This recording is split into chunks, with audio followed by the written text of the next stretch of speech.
that I'll be talking about is the power of relationships. I'm sure you're thinking, well, relationships, that's a pretty broad topic, right? Well, if you're human, this is probably one of the most important topics since relationships are pretty much the foundation of life. And if you're in this business of doTERRA, relationships are actually the foundation of everything we do, from the very beginning when we start sharing to wherever we are on our journey. It's even been said that if we believe our business is built on relationships, then we need to make relationships, building relationships, our business. So if you think about it, relationships are the topic of most conversations. We are either wanting to become better and more confident about talking to people about doTERRA, or we are hopefully wanting to improve the relationships within our families, our teams, and even within doTERRA worldwide. So I'd like to chat about each one of those topics just for a moment. First, the idea of wanting to become better and more confident in talking to people about doTERRA. Have you ever thought that maybe most of the relationships we have in our business started way before we even heard of doTERRA? That's how it kind of was for me. Maybe it wasn't like that for most of you or some of you. So when I first started doTERRA 10 years ago, we had about 22 single oils and 10 blends. We didn't have any training tools or anything like this. I wish we would have had something like this. I wish we would have had a lot of things. So what we had more than anything when we first started our business was the relationships, the strong relationships that we had already started way before doTERRA did. So that is who I first went to, were those people that I had those relationships with, were my siblings, my cousins, my close friends. Most of them trusted me, and so they joined forces with me. Zig Ziglar even said, if people like you, they will listen to you. But if they trust you, they will do business with you. I even had one of my friends say to me when she first enrolled, Gina, the only reason I'm doing this is because I trust you, which happens a lot. So what do we do when we've talked to everyone in our warm market, which I honestly believe that our warm market never ends because people within our warm market have a warm market. Anyway, back to our topic. I understand there are some of us who were or still are scared to talk to people, strangers, about doTERRA because we don't want to come across too salesy, or maybe we are insecure because we don't know enough, or maybe woo isn't one of our top 5 strengths. I know it's not one of mine. It might be some of yours. I know it's my sister Rhonda Ford's. She's woo. That's one of her top 5 strengths, and she's really good at talking to people. She doesn't care. For those of us who find it challenging, let me share a quick personal story with you that happened to me when I was a teenager. The day before my junior high year, my parents moved 4 hours away, and I had to start at a new school. So I went to this new school, and I was so excited to make new friends. Instead, I had the hardest time making new friends that year. In fact, I was the girl who got the rude notes. I was the girl that some people made fun of. It was heartbreaking. It got so bad, I was so scared to go to school. I'll never forget crying about it one day, and I didn't want to go to school. And my mom and dad finally sat down with me, and my mom handed me a book that pretty much changed my life. That book is called How to Win Friends and Influence People by Dale Carnegie. If you guys have not read this book, I challenge you, that's my first challenge for you, is to read this book. Because my mom gave me that challenge at 13. And even though I didn't love reading at the time, what my mom did is she went through and she highlighted all of the main points for me. So I really had no excuse. So guess what happened after I read this book? I grew to love it because it helped me realize just how important relationships are. But even more, I learned what I needed to do differently and how important it is to build people up, to get to know people. It's not about me. It's about the other person. It's about making other people feel important, no matter who they are, whether they're the CEO or the janitor. It's about finding commonalities. It's about truly being interested in other people, not thinking about what the outcome will be. Our relationships are so important, you guys. Dale Carnegie even said himself, you can make more friends in 2 months by becoming interested in other people than you can in 2 years by trying to get people interested in you. Needless to say, this was a pivotal time in my life because I realized in order to have a friend, I needed to be one. So I started applying what I learned. Within a year of putting these ideas into action, I gained one of the best friends I still have to this day. The point of my story is to share with you that in order to get someone's interest in you and what you have to share, you first have to be truly interested, sincerely interested in them, no matter, again, what the outcome will be. Like the quote we often hear, people don't care how much you know until they know how much you care. Or maybe we could say, people won't buy what you have or they won't listen to what you say until they know that you already care about them. And a side note, maybe some of your warm market has not, nor will they ever join you on your doTERRA journey. That's totally okay, you guys. Because I'm thinking about it. If everyone in my warm market would have joined me at first, doTERRA would be a $10 billion company. I'm just saying. Plus, we've got to remember, if people say no, they are not rejecting you. They are just rejecting this little bottle of oil.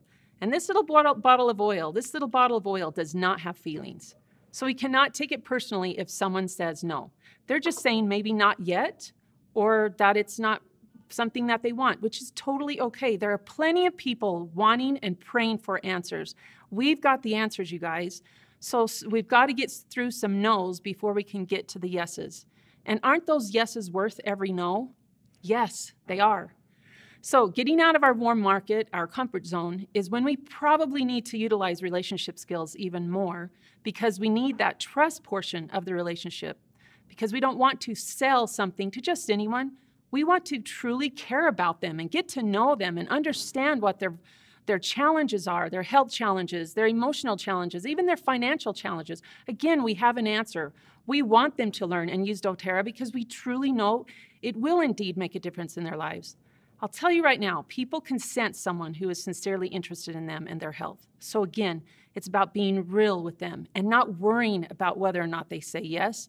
It's about the relationship you're building, no matter what they say. There are so many levels to relationships, aren't there? However, the most important level of any relationship is the amount of trust that is between us and the person we're talking with at the time. The greater the trust, the greater the relationship. At least that's been my experience. In fact, I'm sure there are some listening to this who know me personally. So of course, you would probably be a little bit more interested in listening to what I have to say. Then there are those of you who don't know me, which is totally okay. I hope that you'll still listen because I truly care about you, and I hope that you can gain something from what I have to say. So I'm guessing that at least 90% of you joined doTERRA based on your trust between you and your enroller, right? And I also know there are some of you who joined without even knowing your enroller. Either way, we are all wanting to become better at inviting and in building this business. And in order to do that, I feel we need to be genuine in our approach, whether we personally know people or whether it's our team or no matter who it is. I was blessed with wonderful parents. Both were very genuine with people, so I feel like I was blessed to be able to have that example. However, some of us need to work on being genuine and authentic. I am a huge advocate for keeping it real, for being our true selves, coming from our heart, our genuine, authentic selves. Let me share with you 10 behaviors of a genuine person. First, they don't seek attention. Second, they aren't concerned with being liked. Third, they can tell when others are not sincere. And going along with that, they are sincere. They're truly sincere. Fourth, they are comfortable in their own skin. Fifth, they do what they say and they say what they mean. Sixth, they don't need a lot of stuff. 7, they are not thin-skinned. 8, they are not overly modest or boastful. 9, they are consistent.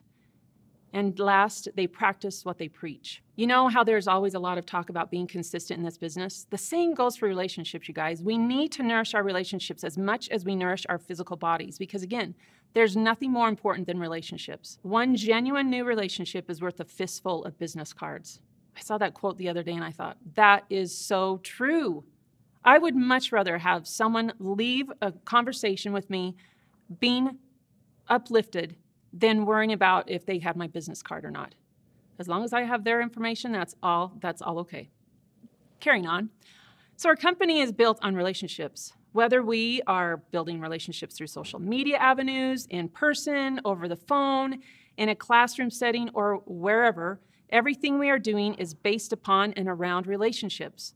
We have a responsibility for those on our personal teams, whether we personally enrolled them or not. So I want to do a little rating exercise with you guys.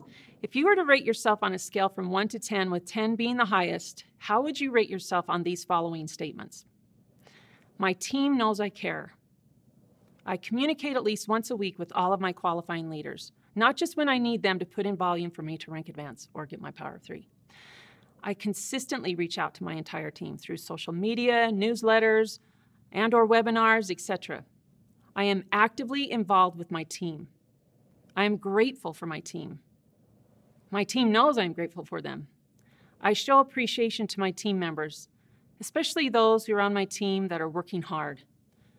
I randomly reach out to team members to see how they are and if there is anything I can do for them.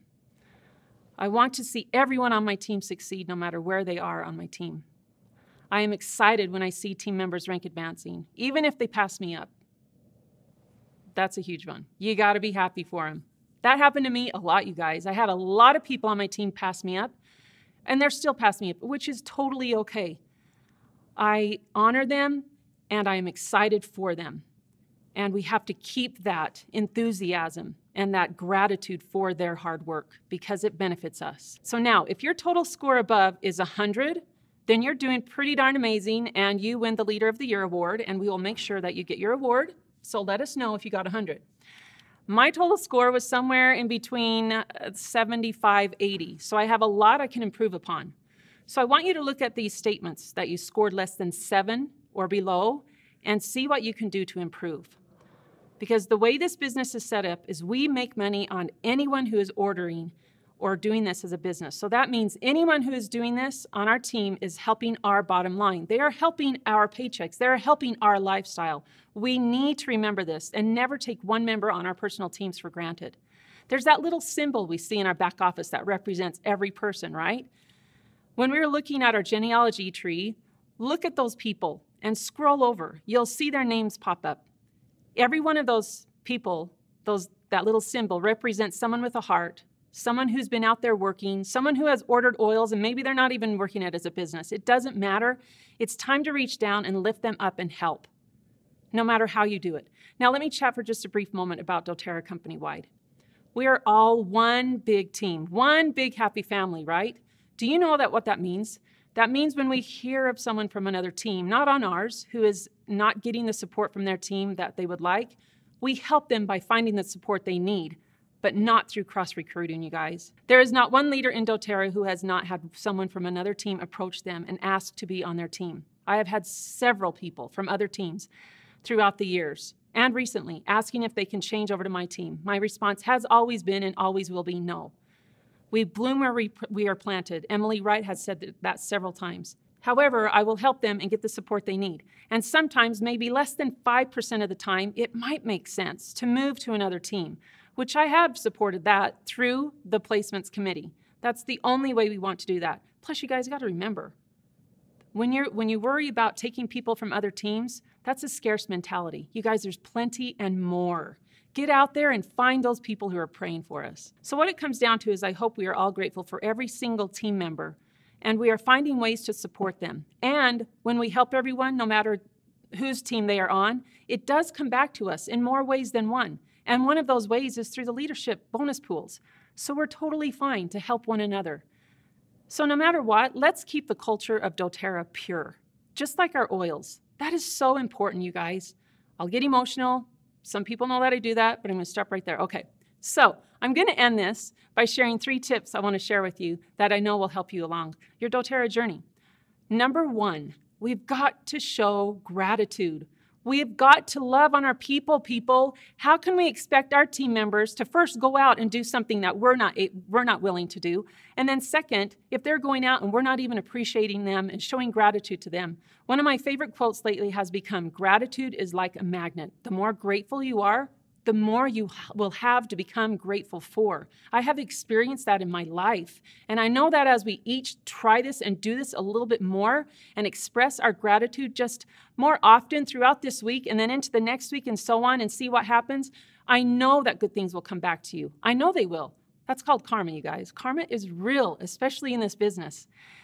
And if there is someone on your personal team with whom you are troubled with, try to see why they showed up in your life. Because according to some experts, those people are in our lives, or they keep showing up in our lives to teach us something for a reason. Find out what that reason is. Work it out. You don't leave this life without anything except the relationships we have. So why not make every one of our relationships a positive, uplifting one and support each other? Which brings me to number 2, believe in someone. Even if they are not on your front line, let's encourage each other to help everyone. So I declare a doTERRA-wide Nobody is Left Out campaign. Reach down, and no matter how far down you have to reach, if someone is on your team, even if they're on your 20th level, Treat them as if they were on your first 3 levels. I'm not saying you have to travel to Timbuktu for them, but I am saying let's support them. Let's love them and show them that we care. The very least we can do is acknowledge them, which is better than doing nothing at all. Because guess what, you guys? It will come back to us. There is nothing greater than when someone on my team turns to me and says, Gina, I could not have done this without you. I could not have done this if you would not have believed in me. That is the icing on the cake to this business.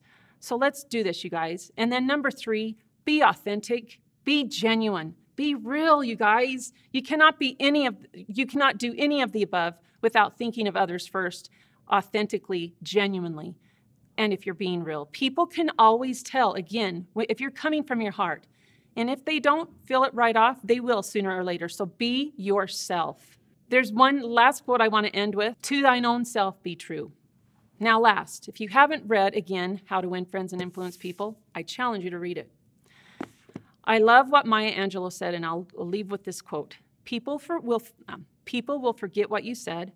People will forget what you did. But people will never forget how you made them feel. I challenge all of you who have made it to the end of this video, I applaud you, that every day in the next 30 days, find someone within your team and lift them up in some way, either through encouraging them, sharing your belief in them, or simply thanking them. Life is too short, you guys. Don't you want to leave a legacy of love? Something for people to remember you for in a good way? Then let's be more forgiving. Let's show more gratitude. And let's be more loving and caring and supportive of each other and everyone on our team. Thank you for listening, my daughter.